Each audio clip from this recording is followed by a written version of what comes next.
काफी स्टॉल्स पर थे और सभी खुश थे कि उनको कुछ ना कुछ पुरस्कार मिल रहा है। ये सबसे अच्छी बात लगी सर। सर कुछ प्रश्नों के साथ सर, सबसे पहले पिछले कुछ महीनों में शिक्षकों के स्थानांतरण एवं पोस्टिंग से संबंधित कई प्रश्न सर प्राप्त हुए हैं। हम सभी को समेकित कर रहे हैं और आपसे अनुरोध है कि सरकार शिक्षकों के स्थानांतरण एवं नए पोस्टिंग के लिए क्या टाइमलाइन निर्धारित कर रही है, इस पर कुछ बताना चाहेंगे? देखिए, हम लोगों ने बहुत सारे टीचर्स का आवेदन पत्र प्राप्त होता रहा और हम लोगों ने सोचा कि सभी टीचर से उनका विकल्प मांगा जाए। तो करीब 1,90,000 शिक्षकों ने अपना ट्रांसफर पोस्टिंग का विकल्प दिया और ये मोटा मोटी आपका, अगर आप 5.5 लाख टीचर्स की बात करें या 5,40,000 की बात करें, तो मोटा मोटी ये 1/3 टीचर्स का आवेदन पत्र है। और इतनी बड़ी संख्या में अगर टीचर्स का ट्रांसफर हम लोग एक साथ कर देते हैं तो ये बिल्कुल सिस्टम कैओस में आ जाएगा। तो इसलिए हम लोगों ने फेज वाइज करने का पहले निर्णय लिया। हम लोगों ने पहले 7 कैटेगरीज बनाए कि पहले रुग्ण, विकलांग और जो विडोज हैं, इन लोगों का पहले हम लोगों ने टेकअप किया। उसके बाद हम लोगों ने पति पत्नी का केस टेकअप किया और उसके बाद हम लोगों ने सोचा कि जो महिलाएं बहुत दूर पोस्टेड हैं, उसके बाद पुरुष बहुत दूर पोस्टेड। तो मोटा मोटी हम लोगों ने इसको क्रमवार करने का निर्णय लिया। प्रथम चरण में हम लोगों ने जो फर्स्ट 6 कैटेगरीज हैं, जिसमें रुग्णता है, विकलांग है, विडोज हैं, पति पत्नी है, पति और पत्नी दोनों का, हम लोगों ने 6 कैटेगरीज का कंप्लीट हम लोगों ने ट्रांसफर पोस्टिंग कर दिया। लेकिन उसमें भी कुछ छूट गए। हम देख रहे हैं आजकल मेरे कार्यालय में काफी लोग आ जाते हैं कि हमको कैंसर था और या हम विकलांग थे, हमारा नहीं हुआ। उसमें भी 650 लोग वैसे थे जिनका सर्विस रिकॉर्ड, या हम कहें कि ये भी अंकित नहीं था वो किस प्रकार के टीचर हैं, वो प्राइमरी के टीचर हैं, सेकेंडरी के टीचर हैं, ये अंकित नहीं था। तो जब पोस्टिंग ट्रांसफर की बात आई तो ऑब्वियसली वो छूट जाएगा, क्योंकि पता ही नहीं कौन किस प्रकार का टीचर है। तो 650 टीचर अभी भी देखते हैं कि पटना आकर अपना आवेदन पत्र देना। हम लोगों ने अपना स्पष्ट किया। आज मैंने पूरे 650 का मैंने समीक्षा किया। हमने कहा कि देखिए, ऐसा है कि आप पहले अपना सर्विस रिकॉर्ड कंप्लीट कर दीजिए और ऑटोमेटिकली जो छूट गए हम लोग कर देंगे। तो ये 650 भी हम लोग करीब मेरे ख्याल से 2-3 दिन में, कल तो शनिवार मतलब आज शनिवार है, कल रविवार है, तो ये भी 2-3 दिन में हम लोग कर देंगे। तो हम लोगों ने 6 कैटेगरीज का कंप्लीट कर दिया। हम लोगों ने जिला अलॉट कर दिया और उसके बाद जिला अलॉट करने के बाद हम लोग जो पदाधिकारी सब हैं जिला के, उनको सबको बुलाएंगे। हमारे सामने जो वैकेंसी उनके सामने होगी, किस स्कूल में वैकेंसी हो, उसका मिलान करके वो लोग अपना जो ऑप्शन दिया गया है उसके अनुसार वो अपना टैगिंग कर देंगे। और इस संबंध में हम लोगों ने एक एफिडेविट भी लिया है कि ये पूछा है कि भाई आपने जो घोषणा की है वो सही है या नहीं सही है। ये हम लोगों ने बहुत स्पष्ट किया है। तो ये गलत घोषणा करेंगे तो हम लोग उनका ट्रांसफर पोस्टिंग रद्द कर देंगे।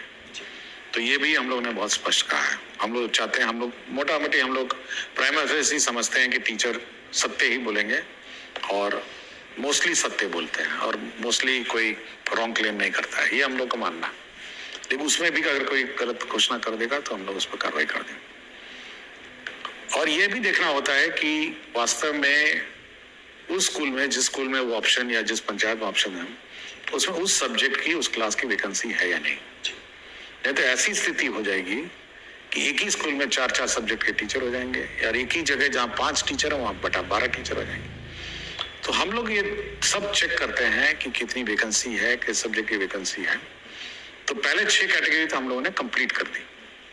बच गया 7वां कैटेगरी, जो सबसे बड़ा कैटेगरी है, दूरी वाला, जिसमें महिला दूरी है और एक पुरुष दूरी है। उसमें भी हम लोगों ने फेज वाइज काम शुरू किया। तो सबसे पहले हम लोगों ने नियोजित टेकअप करेंगे, जो सक्षमता पास किए हैं और बहुत सालों से अपने अपने जगहों पे है, उसको पहले टेकअप करेंगे। उसके बाद TRE1, TRE2 महिला टेकअप करेंगे, तो ऑटोमेटिकली सब कंप्लीट हो जाएगा। उसके बाद हम लोग लास्ट राउंड में पुरुष टेकअप करेंगे और ये सारा हम लोग इस कंडीशन में करते हैं कि उस स्कूल में, जिस स्कूल में जा रहा है वो उस स्कूल में वैकेंसी है या उसके बगल के स्कूल में वैकेंसी है, ये थ्योरी हम लोग वायलेट नहीं करते हैं। दूसरा एक और थ्योरी हम लोग वायलेट नहीं करते हैं, पता चला एक जिले से सब बाहर निकल गए और एक जिले में सब चले गए, जैसे उदाहरण स्वरूप पटना, अगर हम लोग पूरी छूट दे दें तो मेरे ख्याल से करीब 20% टीचर्स जो हैं पटना का ऑप्शन दे चुके नहीं आना चाहिए, सब चाहते हैं कि पटना आ जाए। तो हम लोग वो रोक लगाते हैं कि भाई ऐसा कतई ना हो कि सारे टीचर एक जिला छोड़ जाएं और सब एक टीचर जिला पहुंच जाए। तो हम लोग इसीलिए फेज वाइज करना पड़ रहा है कि हम लोग चेक एंड बैलेंसेस करके हम लोग चल रहे हैं। तो हम मेरा विचार है कि जल्दी हो जाएगा ऐसा कोई। अब तो हम लोगों ने टेकअप भी कर लिया, नियोजित वाला भी मैंने फाइनलाइज कर ही लिया और अगला TRE 1 TRE 2 महिला हो जाएगा, उसका पुरुष हो जाएगा। तो ऐसा कोई लंबा टाइम फ्रेम नहीं है हम लोग का। और यही है कि क्योंकि फेज वाइज करना पड़ रहा है, वैकेंसी चेक करना पड़ रहा है, और आप सोच सकते हैं कि 38 जिले से मतलब निकलते हैं टीचर और 38 जिले जाते हैं, मतलब 38 डिस्ट्रिक्ट से निकलते हैं जिलों से और 38 जिले जाते हैं। इतने सारे क्लासेस हैं, मतलब जूनियर क्लास, प्राइमरी टीचर हैं, सेकेंडरी टीचर हैं, फिर विषयवार टीचर हैं और फिर वैकेंसीज भी हैं और टीचर स्टूडेंट रेशो भी है। तो इतना सब जब आप देखते हैं तो सोच सकते हैं कि कितने बड़ी एक्सरसाइज है। लेकिन मैं ये आश्वस्त करूंगा कि हम लोग बहुत ही फेयर काम करते हैं इस मामले में और किसी टीचर के विरुद्ध हम लोग मतलब नाइंसाफी या डिसएडवांटेज या पक्षपात और भेदभाव नहीं करेंगे। बहुत बहुत धन्यवाद सर, और ये बहुत ही महत्वपूर्ण था। मुझे लगता है कि बहुत सारे शिक्षक जो सुन रहे होंगे वो इससे अपने आशान्वित भी होंगे सर। एक सर मनीष कुमार सिंह है, राजकीय मध्य विद्यालय कुम्हैनी रफीगंज औरंगाबाद के। इनका कहना है कि इनका जिला जो अलॉट किया गया है उसे वो संतुष्ट नहीं है। मैं ओबीसी का कैंडिडेट हूं, पर ज्यादा नंबर होने के कारण मेरा मेरिट जनरल कैटेगरी में बना दिया गया है। ओबीसी का कैंडिडेट को हमसे कम नंबर लेकर भी उसको अपना जिला अलॉट कर दिया गया है। मेरा अधिक नंबर एवं ओबीसी होने के बावजूद भी अपना जिला नहीं मिला है। देखिए, हम लोगों ने डिटेल प्रेस रिलीज जारी किया और इसमें अगर कोई टीचर मेरिट में ऊपर आ जाता है, जनरल में आ जाता है, तो उसको जनरल ट्रीट किया जाता है। और अगर हम लोग पोस्टिंग के वक्त उसको अगर ओबीसी या बीसी कैटेगरी में वापस अगर हम लोग अकोमोडेट करते हैं, फिर जो बीसी कैंडिडेट है उसको कहाँ डालेंगे?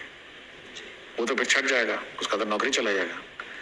तो ये एक पॉलिसी रहती है सरकार की और बीपीएससी ने उस ओबीसी कैंडिडेट को, मैंने सुबह देखा था इसको, मैंने बहुत ध्यान से इसको केस को पढ़ा था। अगर ओबीसी कैंडिडेट का अगर जनरल में रिजल्ट बीपीएससी घोषित कर देता है तो उसको बीपीएससी घोषित रिजल्ट जो जनरल में किया है उसको जनरल ही मान के हम लोग पोस्टिंग करते हैं। अगर हम उसको ओबीसी करके वापस पोस्टिंग कर देंगे तो जो नीचे वाला ओबीसी कैंडिडेट वो छट जाएगा। तो इस संबंध में हमारे बहुत डिटेल हम लोगों ने एक प्रेस रिलीज दिया है और बहुत सारे मामलों में भी यही, न्यायालयों का भी यही स्टैंड रहा है। इसलिए मैंने पहले भी कहा है कि हम बहुत ही साइंटिफिक और बहुत ही जो नियम है, स्थापित नियम है और रूल्स है, उससे हम लोग थोड़ा सा भी भिन्नता नहीं रखते हैं। इसलिए ये जो भी टीचर्स हैं, ये मतलब जिसको भी जो डाउट है, क्योंकि ये डाउट आया था सुबह मेरे पास आया था, तो मैंने बहुत ध्यान से इसको पढ़ा। मैंने इसका बीपीएससी का मार्कशीट निकाला, बीपीएससी का अलॉटमेंट चार्ट निकाला और हमने पूरा चेक किया कि वास्तव में ये भिन्नता क्यों हो गई, कि इसको ओबीसी में पोस्टिंग होना था, ये जनरल में कैसे पोस्टिंग हो गया। तो नियम ही यही है। तो नियम कानून, जो स्थापित नियम कानून है, उसी पर हम लोगों ने किया है। और यदि अन्यथा कोई उनके पास कोई रूल और रेगुलेशन के बारे में जानकारी है तो जानकारी दे सकते हैं, बट मेरी जानकारी में और मेरे विभाग की जानकारी में जो स्थापित नियम था उसी के अनुसार उन्होंने काम किया। एक श्रीमती स्मिता श्री है, माध्यमिक शिक्षिका है। इनका पूछना है कि पोस्टिंग के लिए कुछ ऐसे शिक्षक जो विकल्प का चयन नहीं कर सके थे, तो क्या उन्हें आश्वासन के अनुरूप गृह जिला मिलेगा या फिर उनका जिला आवंटन किस प्रकार से होगा, जानना। देखिए, जब हम लोग डेटा देखते हैं 1,90,000 का, कुछ लोगों का सर्विस रिकॉर्डिंग इनकम्प्लीट है, कुछ लोगों ने गलत विकल्प दिए हैं, कुछ लोगों ने विकल्प ही नहीं दिए हैं, ये सब बहुत सारे हैं। तो अंततः तो ये कोई एक अंतिम प्रक्रिया नहीं है, ये तो कंटिन्यूअस प्रक्रिया है। जैसे हमने कहा ना कि हम लोगों ने पहले 6 कैटेगरी कंप्लीट किया, 6 कैटेगरी कंप्लीट करने के बाद जो छूट गए फिर मौका दिया, फिर हम लोगों ने चेक किया। तो ये कंटिन्यूअस प्रक्रिया है। तो ये अन्यथा ना लें कि भाई ये अंतिम प्रक्रिया है और हम बस अब उसके बाद नहीं होगा। तो जो छूट जाएंगे तो फिर विकल्प देंगे हम लोग, या कुछ आपको कंफ्यूजन, हमको कंफ्यूजन हो या डेटा में अपूर्ण हो, फिर मांगेंगे विकल्प। जैसे हेडमास्टर में लगी, जैसे कल हेड शिक्षक की बात है, हम लोगों ने हम लोगों ने सभी 99% लोगों को अपना चॉइस दे दिया। जो 1% बच गए हैं, फिर हम लोगों ने विकल्प मांगा। हमने जबरदस्ती किसी को नहीं भेजा कि भाई आप फिर विकल्प दे दीजिए, ये वैकेंसी है, ये रोस्टर है, ये वैकेंसी है, आप बता दीजिए, हम लोग पोस्टिंग करेंगे। हम लोग किसी टीचर को ये नहीं करना चाहते हैं कि कष्ट में नहीं रखना चाहते हैं। और आप देखेंगे कि 99% जो वो चॉइस मांगा है, 3 चॉइस मांगे थे, किसी को फर्स्ट चॉइस मिला, किसी को सेकंड चॉइस मिला, किसी को थर्ड चॉइस मिला। उसके बावजूद भी अगर किसी को समस्या है तो फिर आगे की बात है। तो ये कंटिन्यूस प्रोसेस है और ये कोई अंतिम कोई कट ऑफ नहीं है कि भाई इसके बाद हम नहीं करेंगे। एक श्रीमती स्मिता सिंह है, शिक्षिका है, रामजी चक पटना की। उनका पूछना है कि सर, हमारे राज्य में बड़ी संख्या में शिक्षकों की नियुक्ति होने के बावजूद शिक्षकों का वितरण असामान्य है। मेरे विद्यालय में कुल 9 शिक्षक हैं एवं लगभग 1000 बच्चे नामांकित हैं। तो इस परिस्थिति में सरकार शिक्षकों के समान वितरण या रैशनलाइजेशन के संबंध में कुछ विचार कर रही है। देखिए यही इसीलिए मैं कह रहा हूँ, जब हम लोगों ने जिला अलॉट किया, अब जब शिक्षक पोस्टिंग होगी तो इस रैशनलाइजेशन के आधार पर होगी। अगर आपके यहाँ 1000 हैं तो 40 के हिसाब से आपका कितना होना चाहिए, उतना टीचर होना चाहिए आपका। 40 के सब मिनिमम हो सकता है, 35 पे हो तो मिनिमम आपका होगा। तो हम लोग बिल्कुल रैशनलाइजेशन के कर ही करेंगे। हम लोग आज भी देख रहे थे, एक स्कूल में 3 ज्योग्राफी के टीचर हैं, किसी स्कूल में मैथ्स के 2 टीचर हैं, और ऐसे भी स्कूल हैं जहाँ ज्योग्राफी के टीचर नहीं है, मैथ्स के टीचर नहीं है। तो हम लोग ये कोशिश करेंगे कि ये नॉर्मलाइजेशन, अब ये जो एक तो TRE 3 के तो नए टीचर आ गए, ये जितने ट्रांसफर करके जाएंगे वो भी हैं, तो अब जिले में एक पूल हो जाएगा। जो ट्रांसफर करके गए हैं, जो TRE 3 के लोग हैं, और जिले के जो अंदर हैं, वो भी तो अंदर भी है वाले भी हैं, उनका भी ट्रांसफर पोस्टिंग होना है। तो वो तो जिले के अंदर का है, वो तो इंटरनल मैटर है जिले का। तो 3 भाग में जो टीचर आ रहे हैं उनको आप रैशनलाइज करेंगे और ये सुनिश्चित करेंगे कि हर स्कूल में हर सब्जेक्ट का टीचर हो। और अगर स्कूल में शॉर्टेज होगी उस सब्जेक्ट्स की, मतलब ओवरऑल, मतलब पता चला राज्य में मैथ्स का शॉर्टेज है या ज्योग्राफी का शॉर्टेज है, फिर हम लोग स्पेसिफिक एग्जाम लिखवाएंगे। मतलब फिर हम मैथ्स के टीचर रिक्रूट करेंगे, साइंस का टीचर रिक्रूट करेंगे, और अगर पता चलेगा ज्योग्राफी के टीचर बहुत हो गए हैं तो उनका नहीं करेंगे। तो अब सब्जेक्ट वाइज हम लोग उसी सब्जेक्ट के टीचर का फिर हम लोग नया रिक्रूटमेंट निकालेंगे, जो TRE 4 की जिसकी बात करते रहते हैं। किंतु ये हम लोग एक बार रैशनलाइजेशन के बाद पता चल जाएगा कि कितने टीचर कितने कैटेगरी के ज्यादा हैं या कम। बहुत अच्छा सर, ये मुझे लगता है कि वो संतुष्ट हो जाएंगी।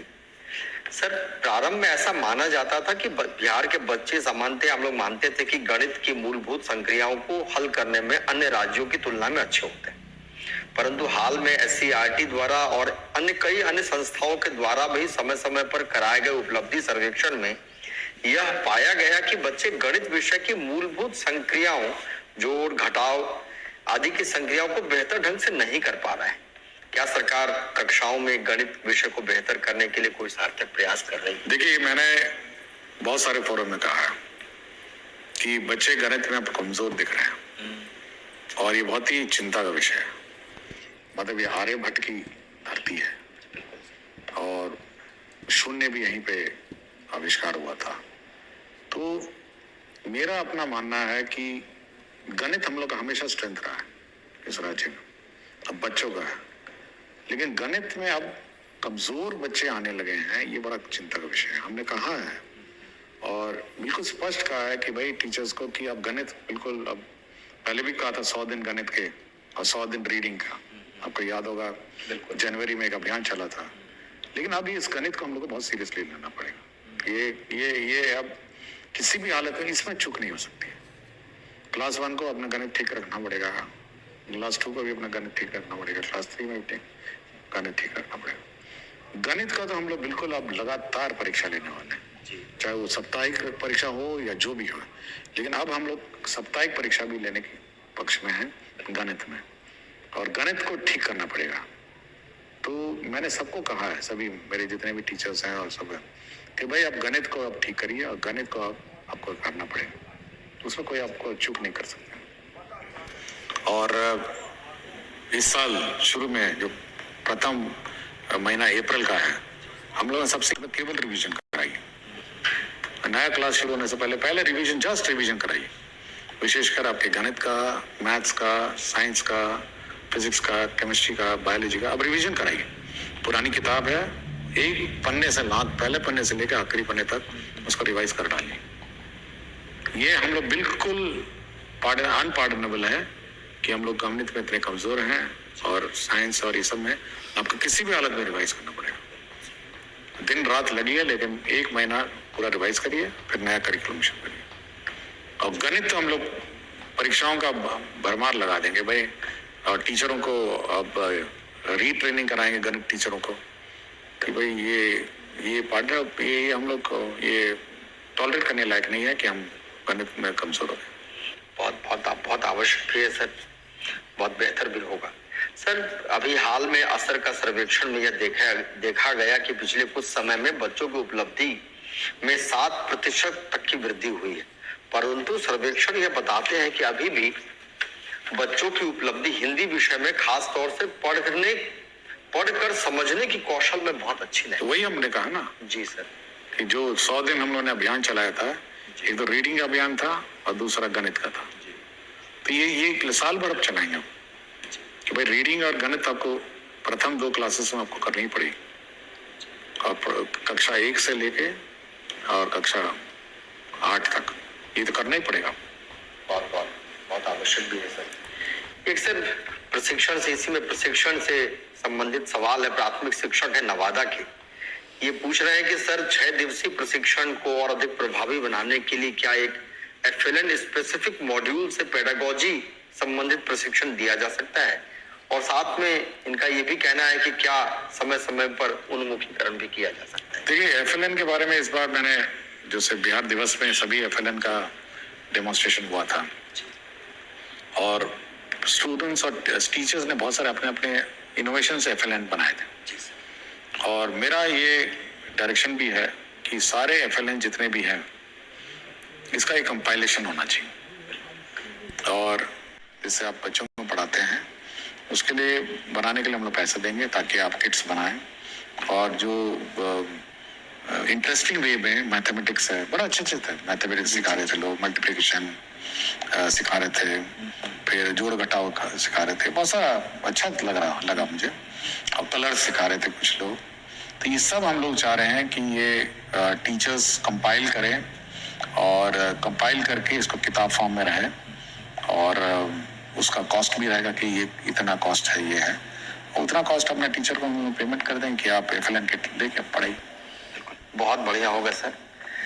सर, एक प्रश्न है कि भारत सरकार के शिक्षा के लिए अभी हाल में एक पार्लियामेंट्री कमेटी ने यह अनुशंसा की है कि प्रत्येक कक्षा के लिए एक शिक्षक होना चाहिए। मल्टीग्रेड या बहुवर्गीय शिक्षण उपाय नहीं है। अब चूंकि विद्यालयों में शिक्षकों की कमी बहुत हद तक दूर कर ली गई है, तो क्या विद्यालयों को इस संबंध में कोई निर्देश देने की योजना है? देखिए, अगर टोटल टीचर्स और टोटल स्टूडेंट्स मिलाएंगे तो बराबर। इसका मतलब ऐसे बहुत सारे स्कूल हैं जहाँ टीचर ज्यादा है, तो ये रैशनलाइजेशन हम लोग करेंगे। आप टोटल मिला लीजिए, टोटल क्लास और टोटल टीचर बराबर, मतलब पूरे राज्य में अगर सबको बराबर क्लासरूम वाइज दिया जाए, बराबर हो जाए। तो ये जरूर है, बहुत सारे हम लोग डेटाबेस में दिखता है, जैसे क्लास 5 8 टीचर हो गया, जबकि हम 5 टीचर होना था। अब HM भी चले जाएंगे तो 9 हो जाएंगे, तो 4 एक्सेस हो गए, तो है तो सब बराबर। तो यही हम लोगों ने कहा है जिलों को कि आप अपने अंदर भी रैशनलाइजेशन कीजिए, और हम लोगों ने जिला के अंदर ये सेट करने के लिए जिला स्थापना समिति को पावर दिया हुआ है कि प्रथम बार तो हम करेंगे, लेकिन उसके बाद जो रैशनलाइजेशन करना है सब्जेक्ट वाइज, स्टूडेंट वाइज, ये जिला अपने अंदर करेगा। बहुत बढ़िया सर। ये एक नारायण झा है, शिक्षक, उच्च माध्यमिक विद्यालय करहरा बेनीपट्टी के, इनका पूछना है कि सर कक्षा 1 से 12 में पढ़ाए जाने वाले सिलेबस अंतर्गत प्रत्येक विषयों के या पाठ्य पुस्तक का अद्यतीकरण यानी रिवीजन का कार्य अनिवार्य लग रहा है। क्या शिक्षा विभाग के संबंध में कोई कार्य? अब नेक्स्ट ईयर हम लोगों ने जो अभी किताबें गई सब रिवाइज्ड है, हर साल रिवीजन होता है और इस साल हम लोगों ने मेजर रिवीजन एक्सरसाइज रखा है। मतलब प्रथम 3-4 महीने हम लोग मेजर रिवीजन एक्सरसाइज रखेंगे और उसके बाद अब जो अगले साल की किताबें होंगी वो बिल्कुल नए करिकुलम में होंगी। तो इस बार हम लोगों ने बहुत ही मतलब पिछले साल तो कर ही लिया था काफी, अब देखेंगे धीरे धीरे वो नेशनल करिकुलम के निकट आ रहा है। इस साल आधा चढ़ा बड़ा है और अगला साल कंप्लीट हो जाएगा।